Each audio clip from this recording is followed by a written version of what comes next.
कृषि मंत्री शिल्पी नेहा तिर्की ने आज नेपाल हाउस स्थित अपने कार्यालय में पदभार ग्रहण किया। इस मौके पर विभाग के कई कर्मचारी और अधिकारी मौजूद रहे।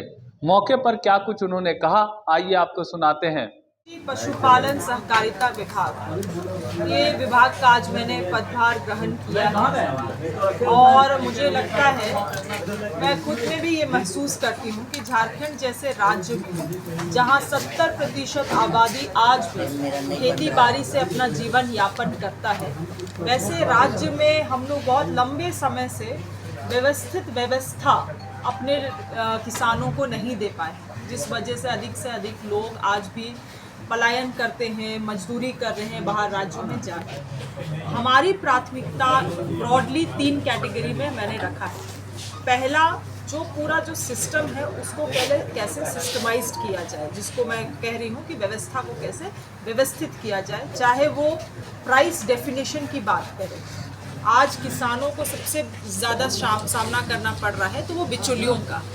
वो बाज़ार जाते हैं, किसान बाज़ार जाते हैं, छीन के उनके हाथ से टमाटर ले रहे हैं, सब्जी ले रहे हैं, उत्पाद ले लिया जा रहा है 10 रुपये में, बिचौलियों के माध्यम से 15 रुपये में। एक सरकार को हमारे तरफ से हमें प्राइस डिफाइन करने की ज़रूरत है, ताकि वो मैकेनिज़्म के माध्यम से सही प्राइस हमारे किसानों को मिल सके।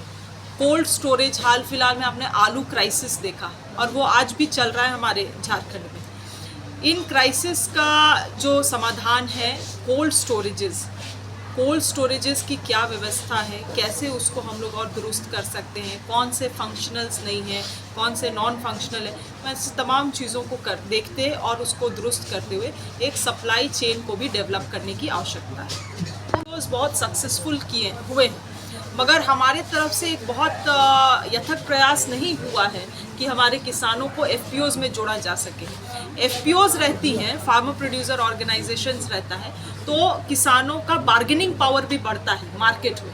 नहीं तो क्या होता है, कुछ केवल एक बुरा मिर्चा लेकर आ रहा है, उसको उसी तरह से बेचना पड़ रहा है। इनका कम्युनिटी ऑर्गेनाइजेशन अगर रहेगा, FPOs रहेगा, तो किसानों की बार्गेनिंग पावर बढ़ेगी। तो इसीलिए FPOs में हमारा खास ध्यान रहेगा। इसके अलावा जो दूसरी कैटेगरी, ब्रॉड कैटेगरी है, वो किसानों को जो डायरेक्ट लाभ देना है, चाहे वो सिंचाई की बात कहे या जो KCC, हाल फिलहाल में आप लोगों ने देखा होगा, हमारी ही सरकार ने 2 लाख KCC ऋण माफ़ी योजना लाया। मगर आज क्या हो रहा है, बैंक बिल्कुल भी कोऑपरेट नहीं कर रही। कुछ बैंक्स कर दे रहे हैं माफ़ी, कुछ बैंक्स किसानों को दौड़ा रहे हैं, जिस वजह से ये योजना धरातल में नहीं उतर पाई है। तो हमारा प्रयास रहेगा कि सभी विभाग, हमारे वित्त विभाग से समन्वय बनाते हुए हम लोग एक SLBC बैठक बुलाए और कैसे जो सरकार के द्वारा वादा किया हुआ जो योजना है उसको हम लोग किसानों तक कैसे पहुंचाए, ये प्राथमिकता है। इसके अलावे साथ ही साथ कमर्शियल फार्मिंग में और कमर्शियल पशुपालन में हमारा विशेष ध्यान रहेगा। और आप जैसे हम लोग सुनते हैं, ये कॉन्सेप्ट है एंटरप्रेन्योर का कॉन्सेप्ट, उसी तरह से क्यों ना हम लोग एग्रीप्रेन्योर में भी ध्यान दें, ताकि आप मान के चलिए, जैसे मैं हूँ, आप हैं, जो युवा हैं, जो अपना जॉब कर रहे हैं, मगर साथ ही साथ खेती बाड़ी को भी एक करियर बना के एडिशनल इनकम करना चाहते हैं, उनके लिए भी हम लोग कैसे व्यवस्था को डेवलप करें, उसमें भी हमारा प्रयास रहेगा। तो ये प्रथम दृष्टि में मेरा एक विजन है। इसके अलावा 13 दिसंबर को विभाग के साथ एक विस्तार बैठक बुलाया गया है, जिसमें सारे विंग्स रहेंगे, सभी अधिकारी रहेंगे। क्या चुनौतियां हैं, क्या बजट थे, कैसे उन बजट को खर्च की गई हैं, तमाम चीज़ों में चर्चा होने वाला है और उन चुनौतियों को कैसे हम लोग आने वाले 5 साल में टैकल करने वाले हैं, वो 5 ईयर विजन प्लान के साथ हम लोग आगे बढ़ेंगे।